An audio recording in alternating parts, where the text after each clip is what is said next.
Iraqi protesters say their demands are simple. Iraqis need jobs, security, health care, education, and money. In a country awash with oil riches, they blame government corruption for these problems. Since October, demonstrators have been occupying city centers in central and southern Iraq, despite frequent violent attempts to break up these camps. In Karbala, a city holy to Shia Muslims, protesters say they will not give up despite the danger.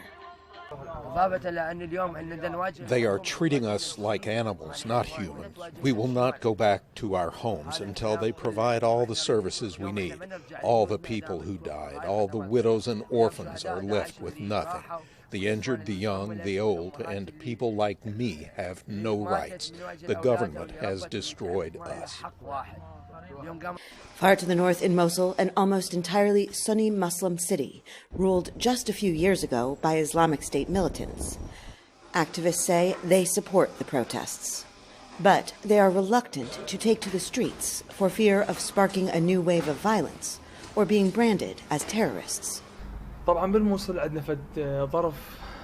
In Mosul, we support young people in other cities through social media campaigns and logistics support. We support them emotionally and with our condolences. There are work and school strikes in support of the protests. This is all we can do now because Mosul is struggling.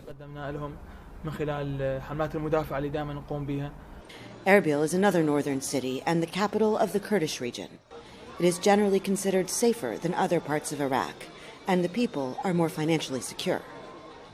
Activists here say while they are not in the streets, they support the protesters' demands.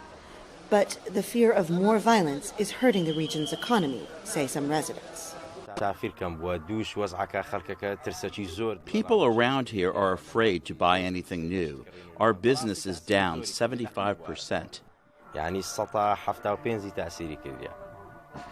But in Baghdad's Tahrir Square, activists say they have no other option but to continue protesting. Some 600 demonstrators have already died demanding basic government services.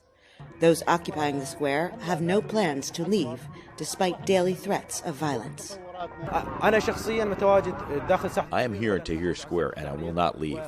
The first and last demonstration started on October 1st, and we will continue until our last breath.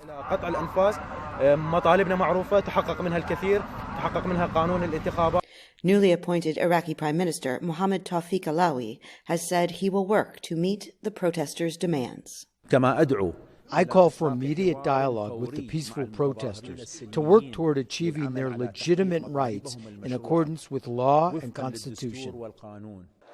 But his promises have been largely rejected so far, and competition among local and international powers makes it unclear if the government is even able to meet the protesters' demands.